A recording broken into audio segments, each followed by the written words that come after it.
नमस्कार दोस्तों, मैं हूं आप सबकी दोस्त स्निग्धा और फिर से स्वागत कर रही हूं आप सबके अपने चैनल हिंदी क्लासेस स्निग्धा पर। दोस्तों, ये जो वीडियो है, आज की हमारी जो वीडियो है, ये रिलेटेड है हमारी एनटीए नेट की सिलेबस से और ये इकाई 6 यानी कि हमारी उपन्यास विधा जो है उससे संबंधित है। और आज की हमारी जो उपन्यास है ये है दोस्तों हमारी इकाई 6 में लगा हुआ 10वीं उपन्यास यानी कि श्रीलाल शुक्ल जी का उपन्यास है राग दरबारी, जो कि एक प्रसिद्ध व्यंग्यात्मक उपन्यास है। उसके बारे में आज हम चर्चा करेंगे। तो ये वीडियो जो है इसमें हम देखेंगे श्रीलाल शुक्ल जी के बारे में और उसके साथ साथ उनकी कुछ कृतियां हैं जिसको हम देखेंगे। ये वीडियो 2 पार्ट में आएगी दोस्तों, और उनकी कृतियों में हम पहले उनके जो प्रमुख उपन्यास है जो कि महत्वपूर्ण है, जिसके विषय वस्तु को आपको जाननी चाहिए क्योंकि वो भी आ सकता है आपकी एग्जामिनेशन में, तो उसको पहले देख लेंगे। और कल ही मैं जो वीडियो अपलोड करूँगी उस पर आपका राग दरबारी से रिलेटेड महत्वपूर्ण जो बिंदुएं हैं वो आपके सामने पेश होगी। तो देर किस बात की है दोस्तों, चलिए आज की आलोचना शुरू करते हैं। तो दोस्तों, श्रीलाल शुक्ल जी के बारे में महत्वपूर्ण इन्फॉर्मेशन के बारे में अगर हम बात करते हैं, सबसे पहले उनका जो समय सीमा आपको याद रखनी है 1925 से लेकर 2011 तक की उनका जो समय सीमा रहा है 1925 से लेकर, याद रखिए 1925 से लेकर 2011। और उनका जन्म हुआ था लखनऊ के अतरौली कस्बा ज़िले में हुआ था उनका जन्म, और इन्होंने इलाहाबाद विश्वविद्यालय से स्नातक किया और सन 1945 में स्टेट सिविल सर्विस में इनकी जो नियुक्ति हुई थी और 1973 में आईएएस में इनका पदोन्नति हुआ। और व्यंग्य लेखन के लिए विख्यात साहित्यकार के हिसाब से श्रीलाल शुक्ल जी प्रसिद्ध है। याद रखिए, अगर हम हमारी हिंदी के व्यंग्य लेखन विधा के ऊपर आते हैं तो श्रीलाल शुक्ल जी का नाम सबसे पहले आता है।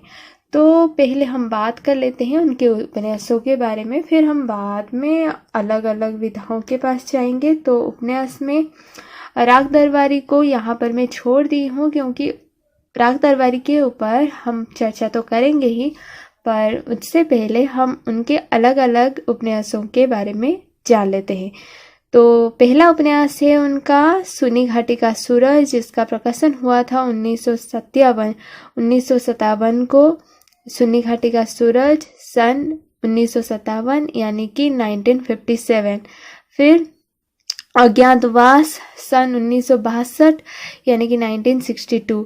आप ये जो इसका प्रकाशन ईयर है ना, प्रकाशन जो वर्ष है उसके साथ साथ याद रखिए, क्योंकि आपको पता है कि क्वेश्चन किस तरह से आता है। आपको मतलब आरोह अवरोह इस तरह से भी दे सकता है, आरोहीकरण। तो आपको इसके जो प्रकाशन वर्ष है इस हिसाब से आप याद रखिए, आपके लिए आसानी होगी। सीमाएं टूटती है ये सन 1973 यानी कि 1973। आदमी का जहर सन 1974। मकान सन 1976 यानी कि 1976। पहला पड़ाव जो कि सन 1987 यानी कि 1987। विश्रामपुर का संत जो कि 1998 को इसका प्रकाशन हुआ था। तो दोस्तों, यहाँ पर आपको महत्वपूर्ण जो उनके उपन्यास है राग दरबारी को छोड़कर वो है सीमाएं टूटती है, फिर आता है हमारा मकान, फिर आता है आपको याद रखनी है पहला पड़ाव, और फिर विश्रामपुर का संत। इन सारी के सारे उपन्यासों के बारे में हम संक्षिप्त रूप में मैं आपको बता दूंगी इसका जो कथासार है। तो आपको याद रखनी है सीमाएं टूटती है 1973, मकान 1976, पहला पड़ाव 1987 और विश्रामपुर के संत 1998। तो ये सारे के सारे तो आप याद रखेंगे ही, पर ये जो 4 उपन्यास ये बहुत ही महत्वपूर्ण है। और उसके साथ साथ राग दरबारी जो कि उनका एक प्रसिद्ध व्यंग्य लेखन है। फिर उनका और एक उपन्यास है बबर सिंह और उसके साथी, जिसका प्रकाशन हुआ था सन 1999 में। और फिर राग विराग जिसका 2001 में, यहाँ पर थोड़ी सी मिस्टेक हो गई है, थोड़ी सी, हाँ अब ठीक है, राग विराग का प्रकाशन हुआ था 2001 में। और फिर हम तो चर्चा ही करेंगे राग दरबारी, इसका प्रकाशन हुआ था 1969 में। इसके बारे में मैं अगले वीडियो में पूरी की पूरी डिटेल से आपको समझा दूंगी। तो राग दरबारी का जो प्रकाशन हुआ था 1969 में, इससे मैं अलग से इसीलिए रखी हूँ क्योंकि हमें पढ़ना ही है, हमें राग दरबारी पढ़ना ही है, इसीलिए मैं इसे अलग से रखी हूँ। कल हम इसके ऊपर चर्चा विस्तृत रूप से करेंगे। तो दोस्तों, जिस तरह से मैं बता ही रही थी कि हम महत्वपूर्ण जो उपन्यास है उनके कथासार को संक्षिप्त रूप में अब जानेंगे। तो सबसे पहले सीमाएं टूटती है, जो कि 1973 को इसका प्रकाशन हुआ था। और दोस्तों, इसका जो कथासार है, याद रखिए, एक परिवार की टूटने और बिखरने की कथा हमें इस उपन्यास में देखने को मिलता है। और पात्रों के बारे में अगर हम बात करते हैं, दुर्गा दास जो कि घर के मुखिया है, और परिवार के लोगों का इनके ऊपर किस तरह से जो मनोभाव है वो परिवर्तन होता है, वो हमें इस उपन्यास में देखने को मिलता है। क्योंकि उनके ऊपर हत्या का आरोप लग गया है और उनको आजीवन कारादंड में दंडित कर दिया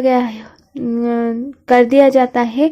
और उसके बाद राजनाथ, तारानाथ जो कि उनके दो पुत्र होते हैं, चांद जो कि उनकी पुत्री होती है, और नीला जो कि उनकी बहू होती है, ये सारे के सारे जो परिवार के सदस्य हैं वो अचानक से बदल जाते हैं। इनके ऊपर जो बिहेवियर होता है, यानी कि इनके साथ जो उनका रिलेशन होता है, वो बिल्कुल बदल जाती है। और किस तरह से बदलती है वो हमें सीमाएं टूटती है 1973 इसमें में प्रकाशित उपन्यास में देखने को मिलता है।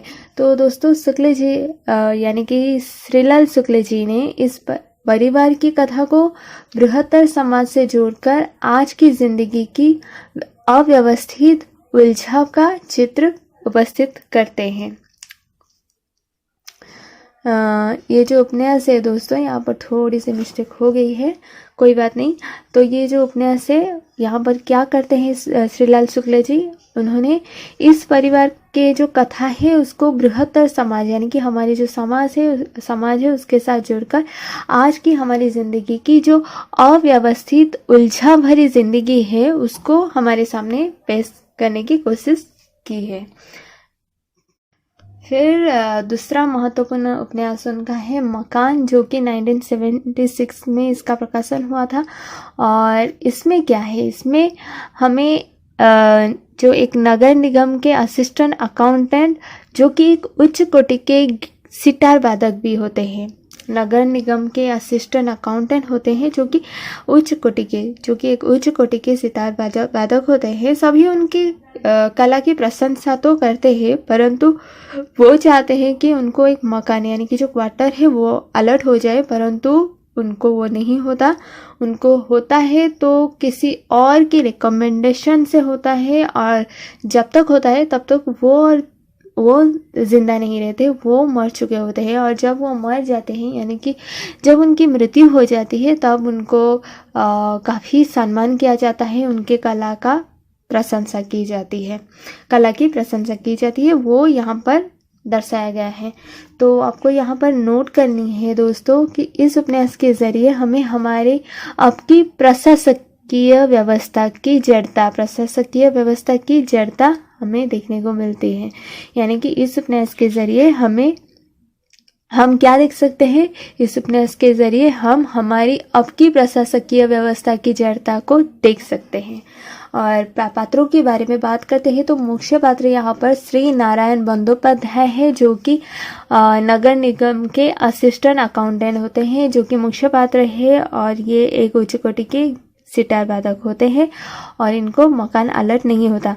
और फिर उनके बाद आते हैं शांतानंद जी, जिनके रिकमेंडेशन के बाद ही उनको मकान अलर्ट होता है, और जब तक होता है वो जिंदा नहीं रहते। और उसके अतिरिक्त आपको नगर निगम का जो अधिकारी है वो देखने को मिलते हैं, जो कि उनके सितार भजन प्रणाली, यानी कि उनके कला की प्रशंसा तो करते हैं, परंतु उनको मकान अलर्ट नहीं करते। तो तीसरा उपन्यास जो महत्वपूर्ण है वो है पहला पड़ाव, जो कि 1987 में इसका प्रकाशन हुआ था दोस्तों। तो ये व्यंग्यात्मक शैली में रचा हुआ एक महत्वपूर्ण उपन्यास जो कि राग दरबारी के बाद आता है, इसे माना जाता है। और इसमें हमें क्या देखने को मिलता है, गांव से आकर शहर में मकान बनाने वाले जो मजदूर होते हैं उनकी व्यथा आपको पहला पड़ाव जो कि 1987 में प्रकाशित हुआ था उसमें आपको देखने को मिल जाएगा। फिर अंतिम और महत्वपूर्ण उपन्यास, बहुत ही ज़्यादा महत्वपूर्ण उपन्यास के हिसाब से आपको इसको याद रखनी है, और ये है विश्रामपुर का संत, जिसका प्रकाशन हुआ था 1998 को इसका प्रकाशन हुआ था। और इसका जो कथासार है वो क्या है, इसमें हमें किस तरह से उस समय की जो सत्ताधारी पार्टी थी यानी कि कांग्रेस के बारे में बात कर रही हूँ। कांग्रेस को अपना केवल राजनीतिक अवसरवाद के रूप में लोग ग्रहण करते थे, और राजनीतिक अवसरवाद के रूप में ग्रहण करके वो राजनीतिक के ऊपर उनकी जो राजनीतिक जिंदगी वो अपनाना चाहते थे वो करते थे। और किस तरह से उच्च वर्गीय जो सामंतवादी मानसिकता या ये चीज़ याद रखिए, जो सामंतवादी मानसिकता वाले लोग होते वो किस तरह से कांग्रेस को यूज़ करके वो आ जाते हैं जो सक्रिय राजनीति को, और फिर लोक सेवा के नाम पर वो क्या करते हैं, स्वयं की यानी कि खुद की जो प्रभुत्व वो बनाए रखने की कोशिश करते हैं, और लोक सेवा भाड़ में जाए, वो लोगों के बारे में कुछ नहीं सोचते। वो आपको विश्रामपुर का जो संत है उस उपन्यास में देखने को मिलेगा। और गांधी नीति का ध्वजा किस हिसाब से उड़ाया जाता है वो भी आपको इस उपन्यास में देखने को मिलेगा। और पात्र यहाँ पर कुंवर जयंती प्रसाद है, इनको ही केंद्र में रखकर ये उपन्यास इस उपन्यास का रचना हुआ है। ये कुछ वर्गीय सामंतवादी चिंताधारा के इंसान है जो कि पार्टी में जो तो देते हैं, पर उसके बाद वो क्या करते हैं, किस हिसाब से वो लोक सेवा के नाम पर ढोंग करते हैं, वो इस उपन्यास में आपको देखने को मिल जाएगा। तो वहीं पर ख़त्म हुई हमारी उपन्यास विधा श्रीलाल शुक्ल जी की। अब हम बात करते हैं उनके अन्य रचनाएं, यानी कि वो सिर्फ उपन्यास तो रचे नहीं थे, उन उपन्यास के अतिरिक्त उन्होंने कहानी संग्रह का भी रचना किया है, व्यंग्य संग्रह भी उनका आपको देखने को मिलेगा। तो कहानी संग्रह में अगर हम देखते हैं तो यह घर मेरा नहीं, कहानी संग्रह में यह घर मेरा नहीं, जो कि 1979 में इसका प्रकाशन हुआ था। और उसके बाद सुरक्षा और अन्य कहानियाँ जो कि सन 1991 में इसका प्रकाशन हुआ था।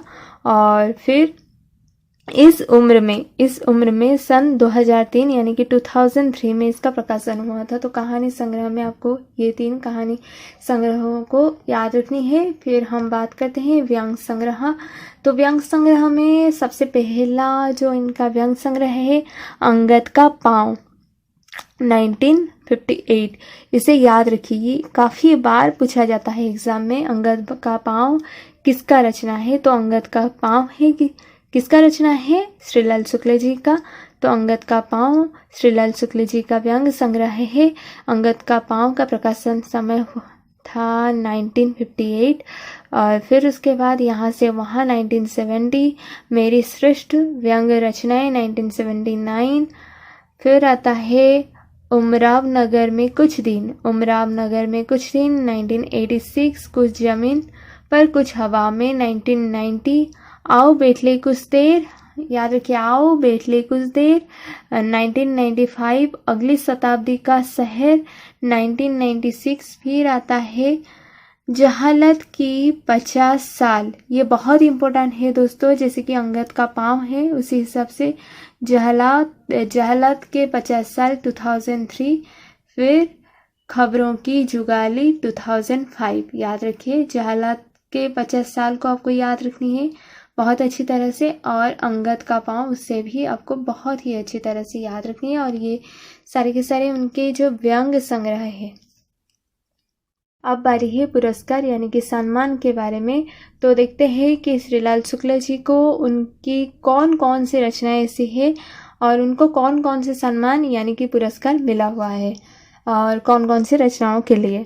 तो सबसे पहला तो राग दरबारी के लिए उनको साहित्य अकादमी सम्मान में सम्मानित किया गया था सन 1969 यानी कि 1969 ईस्वी को उनको राग दरबारी के लिए साहित्य अकादमी पुरस्कार यानी कि सम्मान में सम्मानित किया गया था। और फिर आता है विश्रामपुर के संत। ये दो महत्वपूर्ण व्यंग रचनाएं भी है, आपको याद रखनी है। विश्रामपुर के संत में आपको यानी कि श्रीलाल शुक्ल जी को व्यास सम्मान में सम्मानित किया गया था सन 1998 ईस्वी में। याद रखिए, विश्रामपुर के संत के लिए व्यास सम्मान, राग दरबारी के लिए साहित्य अकादमी सम्मान यानी कि साहित्य अकादमी पुरस्कार। उसके अतिरिक्त मध्य प्रदेश के शासन द्वारा मैथिली शरण गुप्त सम्मान में भी सम्मानित किए गए थे श्रीलाल शुक्ल जी। यश भारती सम्मान में भी पद्म भूषण सम्मान में भी पद्म भूषण एवं ज्ञानपीठ पुरस्कार भी उनको मिल चुका है।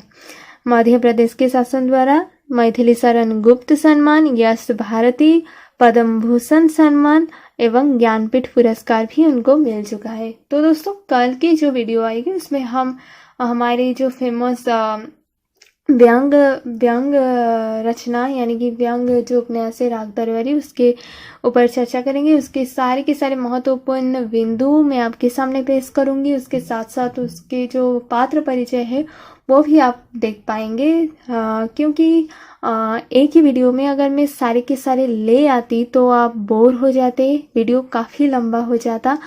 तो 2 पार्ट्स में आएंगे तो आप आसानी से पढ़ भी सकते हैं और आपको आपकी समय का भी बचत होगा। तो दोस्तों, अगर आपको कोई भी सवाल मुझसे पूछनी हो तो आप मुझे मेल कीजिए। अगर आप किसी और ज़रिए से मेरे साथ जुड़ना चाहते हैं तो फेसबुक, इंस्टाग्राम या फिर ट्विटर के ज़रिए भी आप मेरे साथ जुड़ सकते हैं। अगर आपको वीडियो पसंद आ रही है तो प्लीज़ लाइक कीजिए और आपके दोस्तों के साथ शेयर भी कीजिए और मेरे चैनल को सब्सक्राइब कीजिए। और आप सबके साथ बहुत जल्द मुलाकात होगी दूसरी नई वीडियो के साथ। तब तक के लिए नमस्ते। और हाँ दोस्तों, आपको एक बात कहनी है, आप जब भी वीडियोस देखते हैं, कोई भी वीडियो देखते हैं, आप डिस्क्रिप्शन बॉक्स में ज़रूर जाइए, क्योंकि वहाँ पर मैं इम्पोर्टेंट जो वीडियोस होती है, वीडियोस की लिंक होती है वो भी दे देती हूँ। और उसके साथ साथ फेसबुक, इंस्टाग्राम, ट्विटर, इन सारी की सारी चीज़ों की जो लिंक है उसके साथ साथ मेरी जो मेल आईडी है मैं वहाँ पर दे देती हूँ। आप वहाँ से देखिए और वहाँ से मेरे साथ जुड़ जाइए, या फिर कोई भी वीडियो आप देख सकते हैं जो कि महत्वपूर्ण है आपके सिलेबस के अकॉर्डिंगली। तो चलिए, कल मिलते हैं। नमस्ते।